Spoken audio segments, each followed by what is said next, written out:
The city was silent, but not peaceful. Neon lights flickered in the misty air. Screens everywhere blinked with one broadcast that had captured the attention of the entire world. Prisoners were being executed, live. Millions of people were glued to their screens, unable to look away. The world had never seen something like this before, and fear gripped every heart. In the middle of the chaos, a young scientist named Elara sat in her small, cluttered apartment. Her hands trembled slightly as she watched the screen. She had studied the behavior of humans and the natural world for years, but this was something different. Something unnatural. The prisoners' faces were filled with terror, their voices silenced in seconds by cold, mechanical efficiency. Elara leaned closer to the screen. "Why is this happening?" she whispered to herself. But no one answered. Around her, the hum of her computers and the city's distant sirens were the only sounds. The live stream continued, showing another prisoner stepping into a cold, metal chamber. The camera angle shifted suddenly, glitching for a second, then returning. In that single moment, Elara felt a strange vibration under her feet. It was subtle at first, barely noticeable, but growing stronger by the second. Her lab instruments started blinking wildly. Temperature sensors rose, barometers fell, and the air seemed heavier. Elara frowned. She had seen many earthquakes in her lifetime, but this was different. This didn't feel like nature, it felt like the planet itself was angry. She shook her head, trying to focus on the screen, but her mind kept wandering. The prisoner's eyes stared back at her, pleading, screaming silently. On the broadcast, the announcer spoke in a calm, chilling voice. "Justice is being served. Humanity watches, and humanity learns." But something was off. The words didn't match the images. The energy in the air was strange, electric. Elara noticed sparks forming near the metal edges of her devices.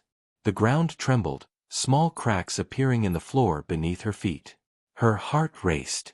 She grabbed her tablet and ran some quick calculations. The seismic activity wasn't random.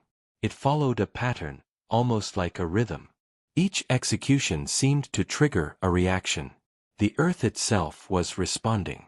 Elara's mind raced. Could it be possible that the planet was alive, conscious, reacting to humanity's cruelty? She shook her head. It sounded impossible. Yet, what she felt in her bones told her it was true. The next prisoner entered the chamber. His hands were tied, his eyes wide with fear. The broadcast focused on his face. Millions of viewers watched, horrified and fascinated.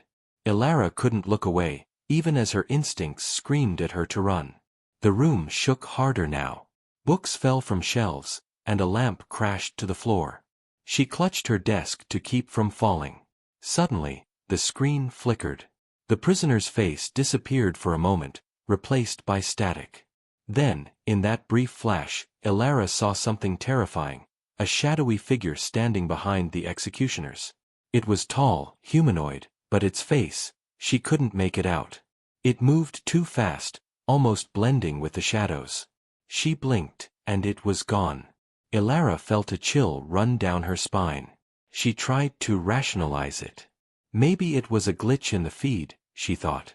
But deep down, she knew it wasn't.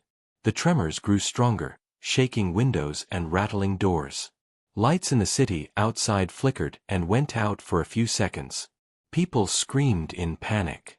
Somewhere in the distance, a siren wailed, but it was drowned out by the rumble of the earth itself. She grabbed her coat and ran to the window. The city looked strange.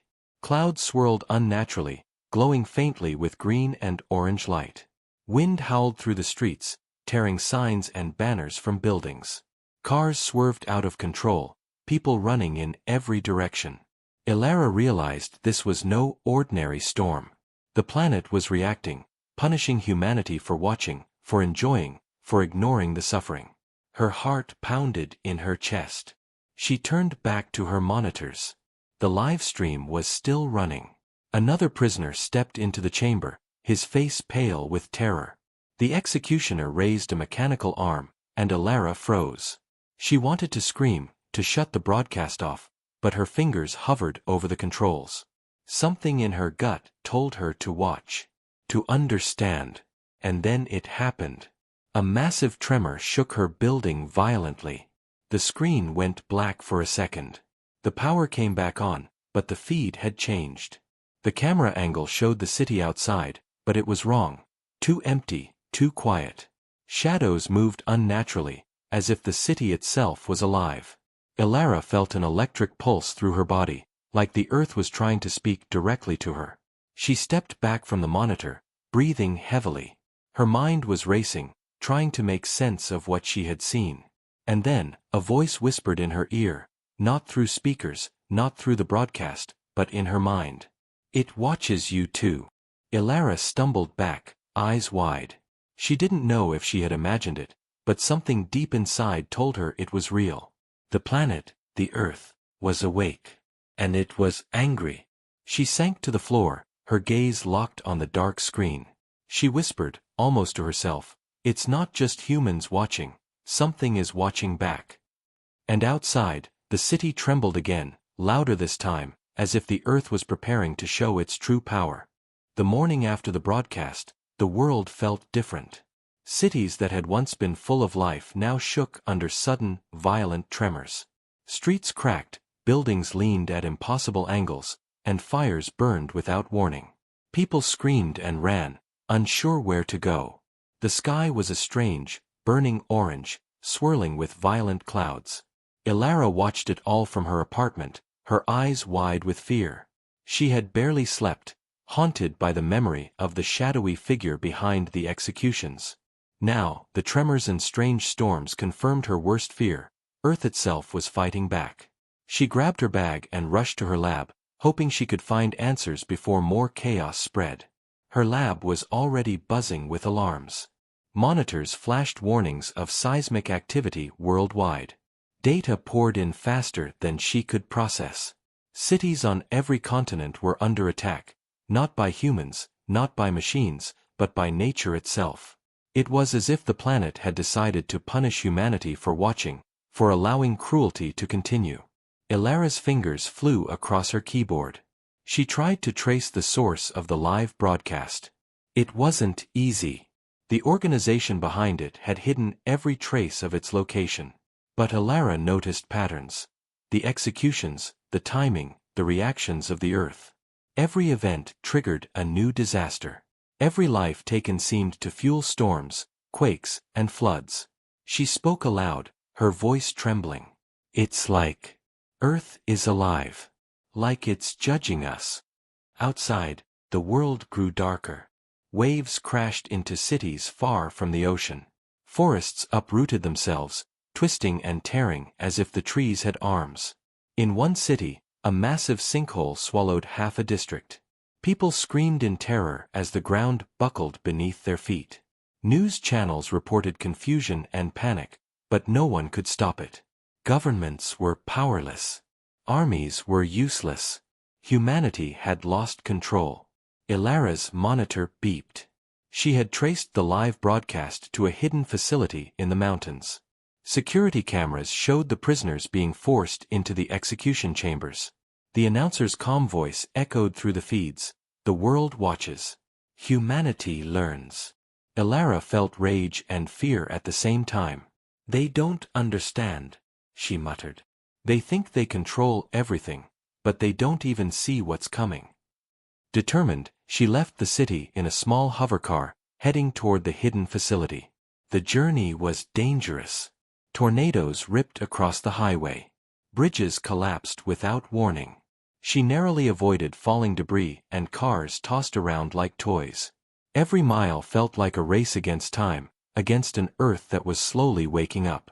As she neared the mountains, the atmosphere thickened.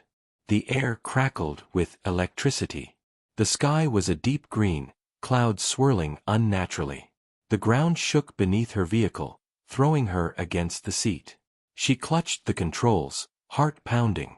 The live broadcast flashed in her mind, the prisoners' terrified faces haunting her every move. When she finally reached the facility, it looked abandoned. Smoke curled from chimneys, alarms still blaring inside. The entrance doors were reinforced, but not unbreakable. Elara found a side passage and slipped in, careful to avoid security cameras. Inside, she discovered long, dark corridors and cold metal chambers. The smell of fear and chemicals was heavy in the air. She paused at a corner, watching through a small window. Inside a chamber, a prisoner knelt, his head bowed. The mechanical executioner moved toward him, cold and precise. And then, something happened. The building trembled violently. The executioner froze. Sparks flew from the control panels. The prisoner's eyes widened as the ceiling cracked. Elara gasped. Earth's power had reached this facility. It was as if the planet itself wanted to stop the cruelty. She realized the connection now. Every act of violence triggered a reaction, every injustice called forth nature's fury. But the Earth didn't discriminate. Entire cities had already suffered. The planet's wrath was unstoppable, except perhaps by someone who understood it. She had no time to think. Alarms blared as security teams arrived. Elara ducked into the shadows, moving silently through the dark halls. She needed to find the main control room, the heart of the broadcast. If she could shut it down, maybe she could calm Earth's anger before it destroyed more lives. The corridors twisted like a labyrinth. Shadows moved unnaturally, almost alive. Elara's pulse quickened. Each step she took echoed loudly in the empty halls. Then she saw it, a massive chamber at the center of the facility, glowing with an eerie green light. Machines hummed, showing live feeds of executions, with monitors tracing every reaction in the world outside. Her eyes widened. The broadcast was feeding on humanity's fear, and Earth's fury was responding in real time. She could see the tremors forming as small lines on the monitor, growing bigger with each act of cruelty. The planet was sending a message: stop this, or suffer the consequences. Elara knew what she had to do. But the moment she stepped forward, alarms blared even louder.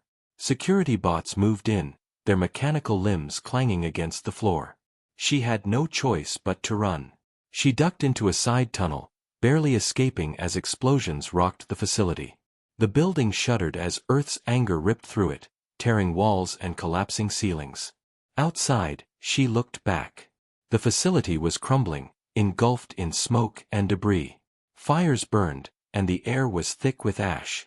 The live broadcast had ended, at least for now. But Elara knew it would resume unless the source was destroyed completely. And more importantly, she understood the terrifying truth: Earth's fury had only just begun. Her mind raced as she fled into the mountains. She whispered to herself, "We've awoken something bigger than us. And it won't stop until we change, or it destroys everything." The sky above roared, lightning striking the ground miles away. Elara felt the tremor beneath her feet again, stronger than before. Humanity was under siege, and the world had no heroes left, except perhaps her. Elara climbed higher into the mountains, her body aching from the long, dangerous journey. The world below was in chaos.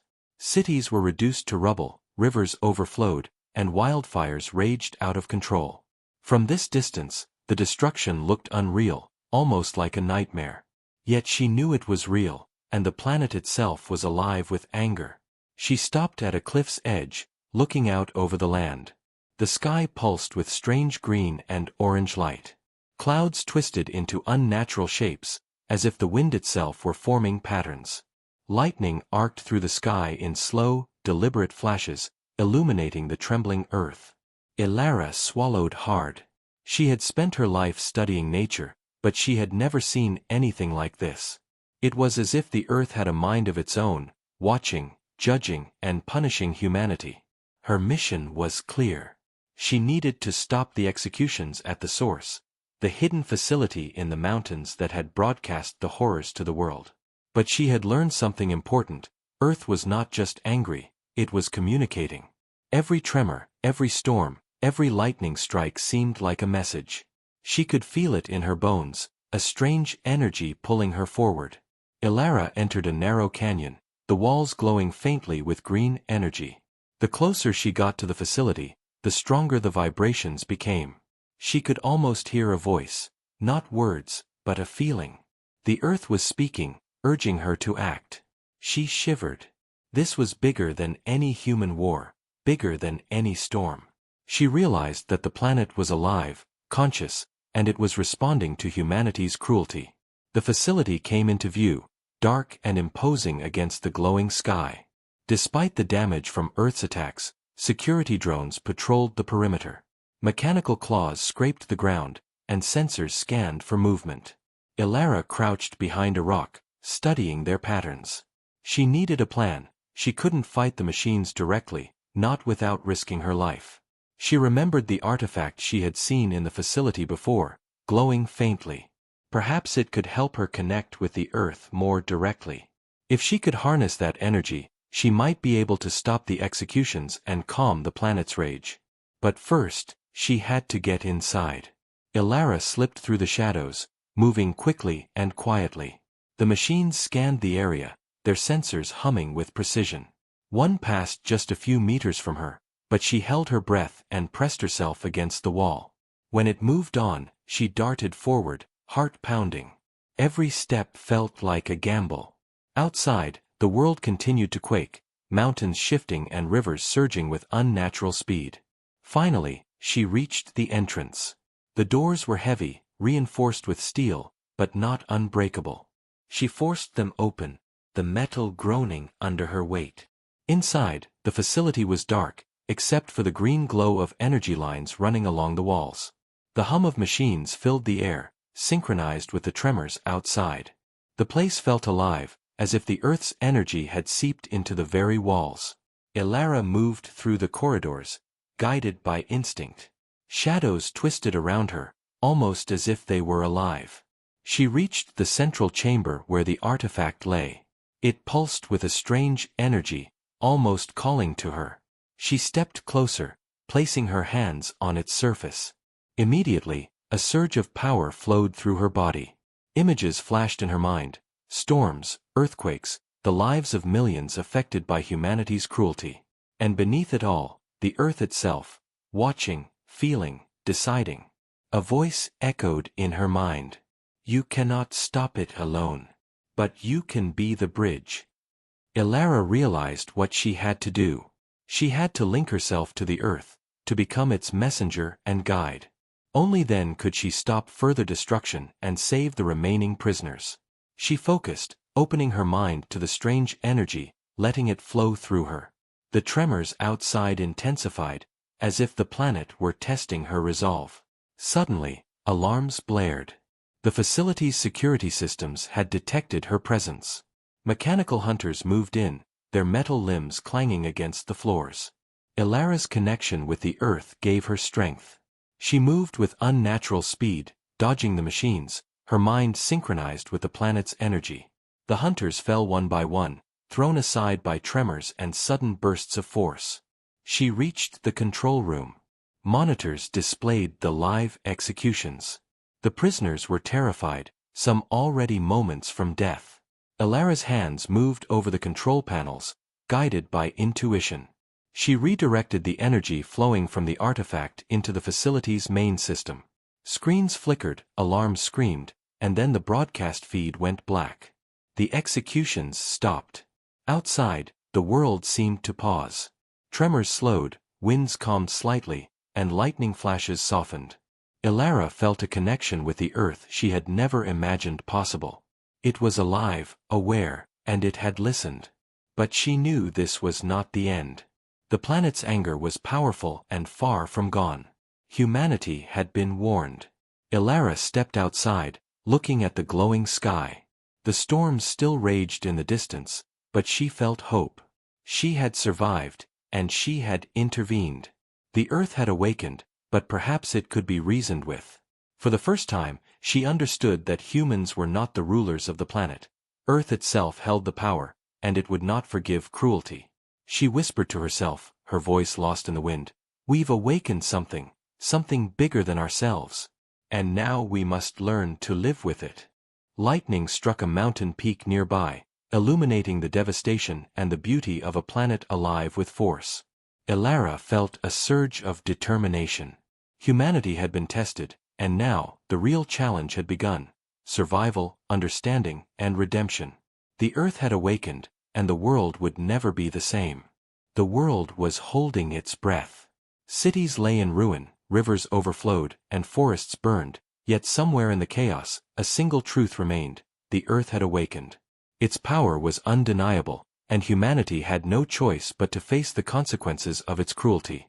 Elara stood on a cliff overlooking the hidden facility, the place where the live executions had been broadcast to the world. Smoke rose from broken walls, fires still burned, and mechanical debris littered the ground. She felt the Earth's energy thrumming beneath her feet, alive, powerful, demanding action.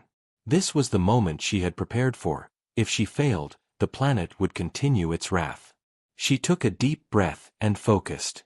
The artifact in her hand pulsed with green light, a direct connection to the consciousness of the Earth. She could feel its anger, its sorrow, its judgment. But she also sensed something else: a willingness to listen, a chance for humanity to redeem itself if she could act wisely. The doors of the facility loomed ahead. Inside, the remaining executioners and their machines were preparing another live broadcast. Prisoners trembled in the chambers, eyes wide with fear. Outside, the world watched, waiting, unaware that this final act would decide the fate of countless lives, and perhaps the planet itself. Elara moved quickly through the shadows, using the Earth's energy to guide her steps. Machines swiveled and scanned, but tremors rocked the building, throwing them off balance. Sparks flew, alarms screamed, and she felt the pulse of the planet synchronizing with her heartbeat. It was as if the Earth itself was giving her strength. Inside the control room, monitors displayed the live feed of prisoners about to die. The announcer's voice was calm, almost smug, oblivious to the chaos outside. Elara's eyes burned with determination. She reached the main console and placed her hands on it. Energy surged through her body, coursing from the artifact into the system. Screens flickered, alarms blared, and the feed went black. Suddenly, the executioners turned toward her. Mechanical arms reached out, but Elara was faster, guided by the Earth's will. Tremors shook the facility violently. The machines faltered, sparks flying from their joints, and one by one, they collapsed under the planet's fury. The prisoners stared in awe as the building shook, walls cracking and ceilings crumbling around them. Outside, the world watched in amazement and fear. Massive storms swirled above the mountains. Lightning struck the facility, yet it did not destroy it. Elara and the prisoners were protected by the Earth's energy. She realized the planet's judgment was not just punishment, it was selective. It struck at cruelty, not at innocence. Elara's mind raced. She could feel the Earth's consciousness guiding her, showing her where to redirect the energy to stop the executions completely. The machinery shuddered and failed, screens went dark, and the prisoners were released from their chains. The announcer tried to escape, but a tremor threw him across the room. He screamed, powerless, as the facility began to collapse. Outside, cities continued to tremble, but the intensity lessened. Rivers slowly returned to their banks, winds calmed, and the fires burned out. The Earth's anger was still present, but it was no longer blind. It had seen humanity's potential for change. Elara realized that the planet had delivered its judgment, not total destruction, but a warning and a chance for redemption. She helped the prisoners escape the collapsing building. They stumbled into the sunlight, coughing, terrified, but alive. One of them looked at her with gratitude. Who are you?" he asked. Elara smiled faintly. "Someone who listens," she replied. "And someone who learned that Earth is alive. It sees everything, and it remembers." The survivors looked around at the ruined mountains and the strange, glowing sky. They understood for the first time that humanity was not the master of the planet. The Earth was alive, aware, and its power was absolute. Elara felt a strange peace. She had connected with the planet, saved lives, and perhaps given humanity a chance to survive. But she knew the world would never be the same. People would remember the horrors of the broadcast, the fury of the Earth, and the lesson that cruelty and arrogance had consequences. She turned to leave the mountains, looking out over the vast, trembling world. The Earth's glow faded slightly, but she felt it still watching, still aware. Its judgment was complete, for now. A final whisper echoed in her mind, soft but powerful. We have watched, we have judged, and we will remember. Humanity has been warned. Ilara walked down the mountain path, the artifact pulsing gently in her hand. Around her, the world was scarred, but alive. Humanity had been tested, Earth had awakened, and the future was uncertain. But one thing was clear: the planet was no longer silent, and it would not forgive easily. As she disappeared into the forests below, the winds carried her voice into the sky. We watched. We feared. And now, we remember. Never again will we take this world for granted. Above her, lightning danced across the horizon, and somewhere far away, the Earth's heartbeat continued, steady and eternal. Humanity had survived, but the planet's gaze would never leave them.